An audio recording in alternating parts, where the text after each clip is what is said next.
There are very few words to describe the tragedy or the suffering of the parents you're about to meet. They're intelligent, hard-working, upstanding people with one terrible thing in common. They've all been responsible for killing their own babies by leaving them in the car, usually on a hot day. Busy lives, a change to the daily routine, or being forgetful for just a moment is all it takes. The parents have faced the most serious of charges. However, experts say they're not criminals, simply forgetful. But before you judge them, take a moment to heed their warning. I just remember feeling like I left my body for a second. Like this, I was watching a TV show, a bad TV show. Christy Cavallero is describing the unthinkable.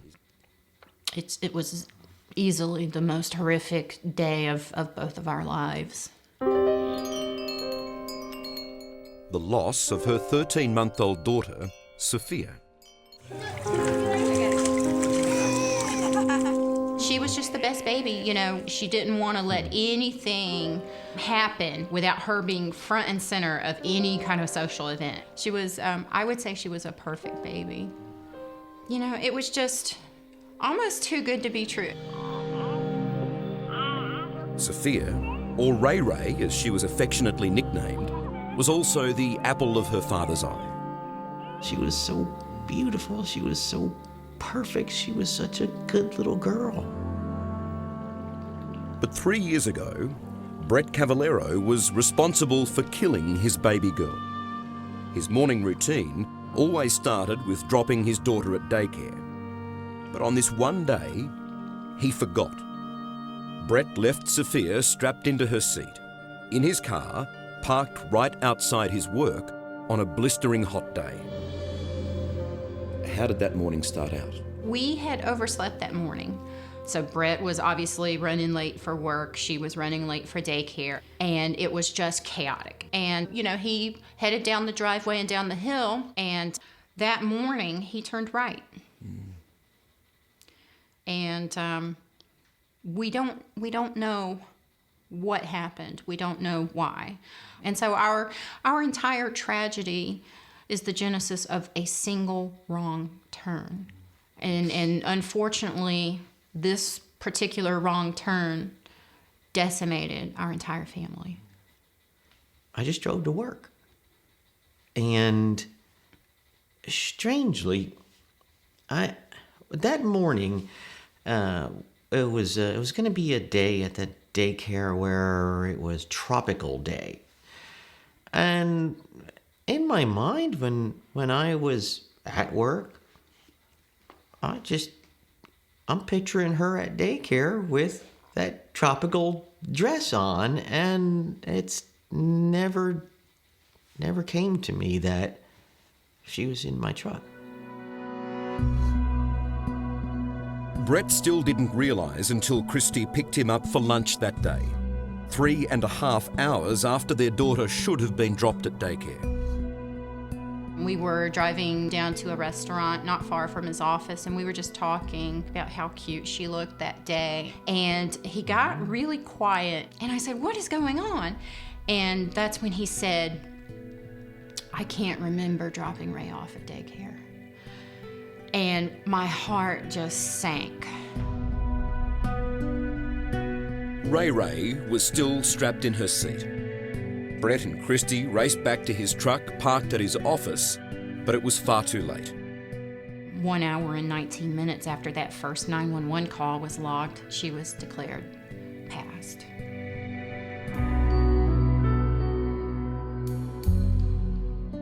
The pain was immeasurable, and I don't know that there's anything worse that a couple could live through.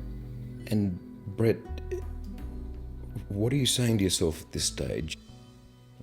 How could you leave your child in the car? I still don't know. I still ask myself all the time, but I'll never get the answer to that. And if it was a choice between taking one life or another, I begged, take mine. Tragically, Brett and Christie's experience is not unique either overseas or here.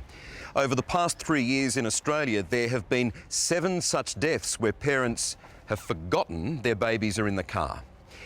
It really is just too hard to imagine, except for the poor parents who've been through that moment where they realise exactly what they've done. The scene is a Perth daycare centre, a hot afternoon just before Christmas, and a dad comes to collect his baby boy. Parents arrive at the childcare centre this morning stunned by what's been called a terrible accident. A routine pickup suddenly turns to panic when puzzled daycare workers tell him, "You never dropped him off." The 11-month-old baby boy was found inside a vehicle outside a daycare centre on Torquay Boulevard. After that terrible moment dawned, the next few minutes are simply unimaginable. The dad and the daycare workers raced outside to his car, which was parked just inside here. His little boy had in fact been strapped into his baby seat inside that car all day. They grabbed him out and they tried their best, but nothing could be done to save the 11-month-old. One mistake is all it took. One fatal distraction. If you ever walked into a room and forgotten why it was you went into the room in the first place, that's a lapse in short-term memory. And that can happen to everyone. And tragically in this case, that one thing may be taking your child out of the car, dropping your child at daycare. Indeed. And it's at that point that you fill your short-term memory, its capacity, that you're able then to lose things. Professor Matt Mundy is a memory expert at Melbourne's Monash University. He says these cases of parents leaving kids in cars are not the result of negligence.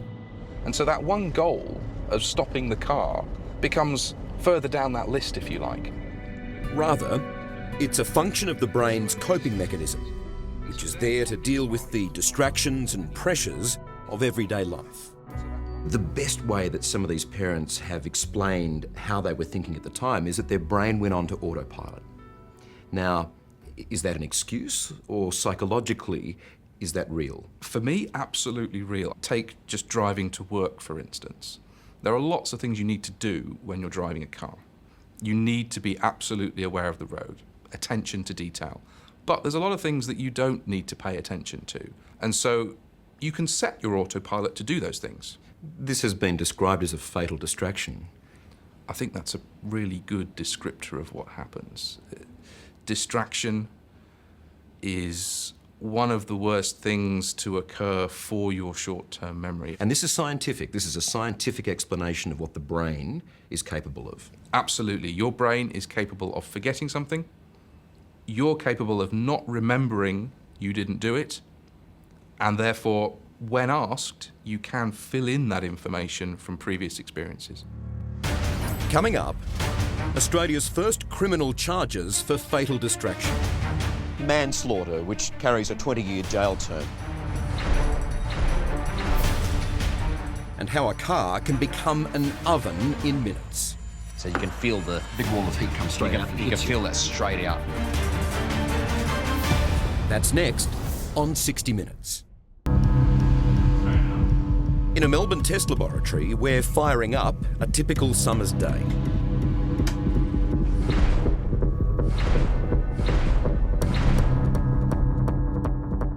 Rob Eunice from the motoring group NRMA is monitoring the conditions. So under these lights, it's replicating a good hot summer day, about 35 degrees. The car has now been sealed. What immediately is happening inside there to the temperature? The temperature, 70% of the increased temperature happens within 5 minutes of closing the car. Then 90% of the temperature increase happens within 15 minutes of shutting that door. So it's very important to understand how quick the temperature rises within the car as soon as you close those doors. That's quick, isn't it? It's very quick. The fact is, the first short few minutes are critical to the survival of a baby strapped in a seat.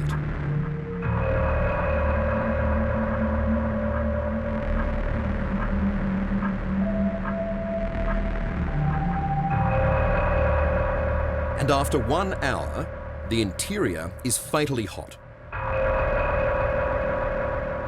54 degrees. Open that up and see.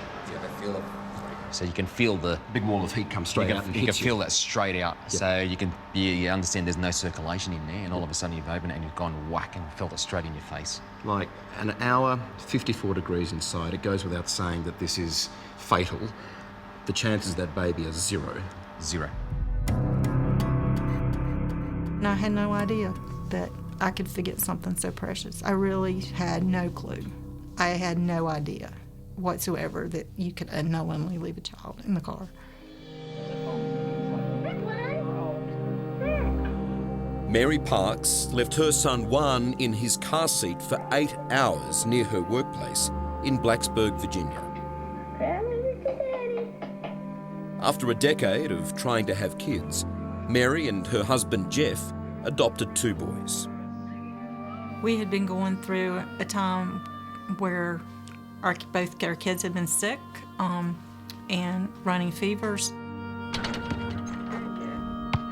Jeff agreed to stay home with their sick older son Byron, while Mary decided to drop baby Juan at daycare and then head into work.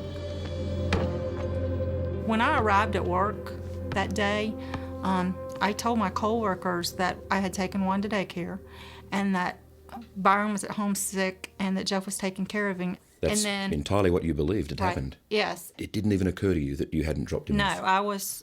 I knew that he was safe at daycare. That false memory turned to horror when Mary arrived at daycare in the afternoon to collect Juan. I met one of his teachers and she said, is Juan okay? Is he feeling good? We were missed him today at school. And that was my first indication that anything was wrong. And I said to her, he was at school. And she said, no, he wasn't at school. And I took off running for the car. He had been in the car all day. He had been in the car for over 8 hours at that point.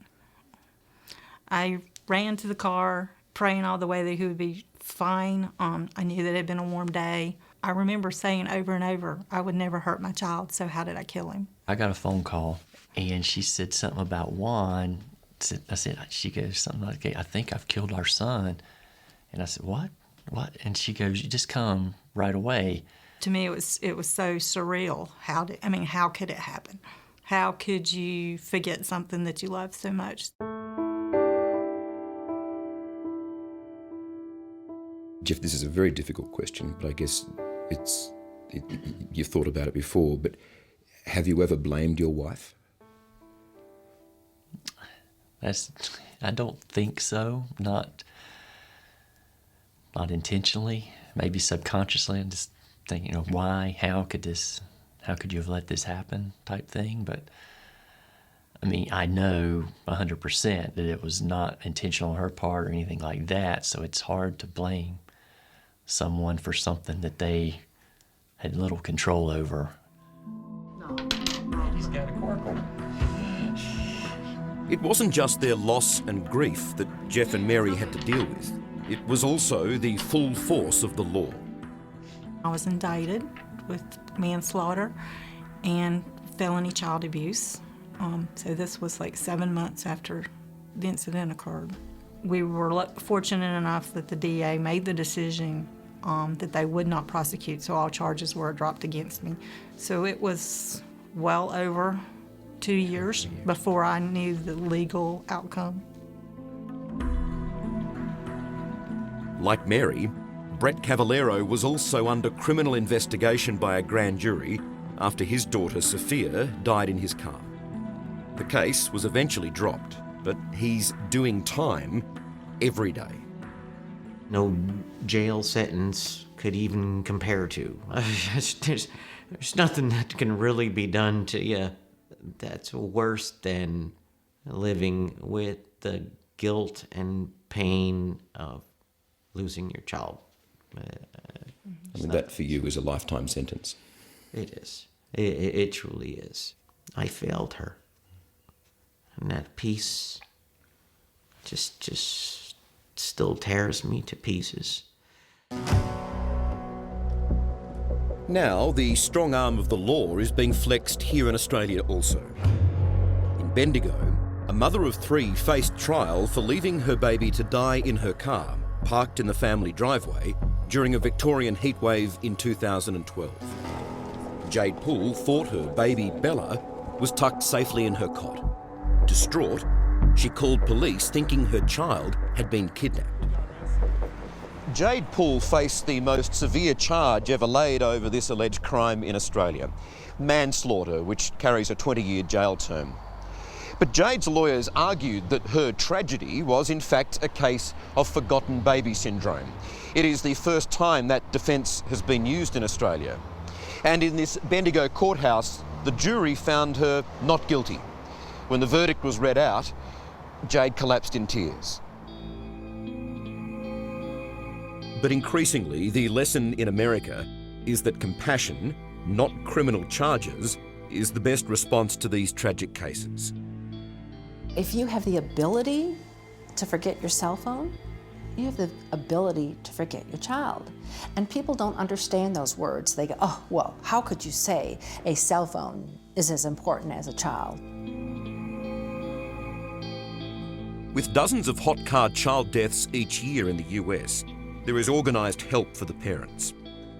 Jeanette Fennell is the founder of Kids and Cars, who provide legal support and counselling. Many parents watching this will be saying, well, it just won't happen to me.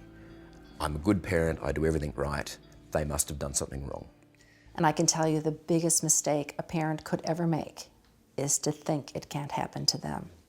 Because they need to sit in my shoes for 20 years and watch case after case after case. So anyone that thinks that this can't happen to them, they're kidding themselves. Ray, you gonna clap? Brett and Christy Cavallero established a foundation in their daughter's name. Okay, say bye-bye. So this stays on the car seat. That stays on the car seat. They raise awareness about hot car deaths and have helped develop a phone app that activates an alarm when a driver leaves the car with the child still in their seat. And you can always test this by simply pressing the button. All right. Well, you're not going to miss that, are you? The Cavalleros also lobbied successfully for thousands of daycare centres across America to agree to call parents if their child doesn't turn up on schedule. I have had numerous and continual interactions with some of her teachers that were there that day.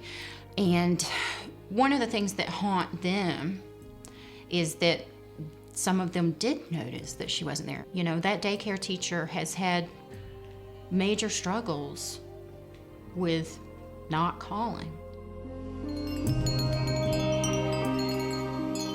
3 years on from the loss of baby Sophia, the pain for Brett and Christy is still unimaginable.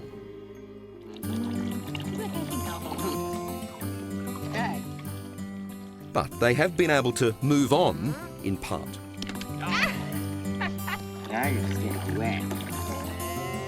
18 months ago, some joy returned to their lives with the arrival of twin daughters, Gianna and Kiara. I think the best description is a great gift after a great tragedy. They don't take away the pain. They don't take away the memories of that pain. They don't replace what we have lost, because what we have lost is immeasurable. But people often call these children who are born after the loss of another child rainbow babies. Mm-hmm. And I like that description very much because we were blessed. We got a double rainbow. And I mean, how many people could be blessed that way? Hello, I'm Liam Bartlett. Thanks for watching. To keep up with the latest from 60 Minutes Australia, make sure you subscribe to our channel. You can also download the 9Now app for full episodes and other exclusive 60 Minutes content.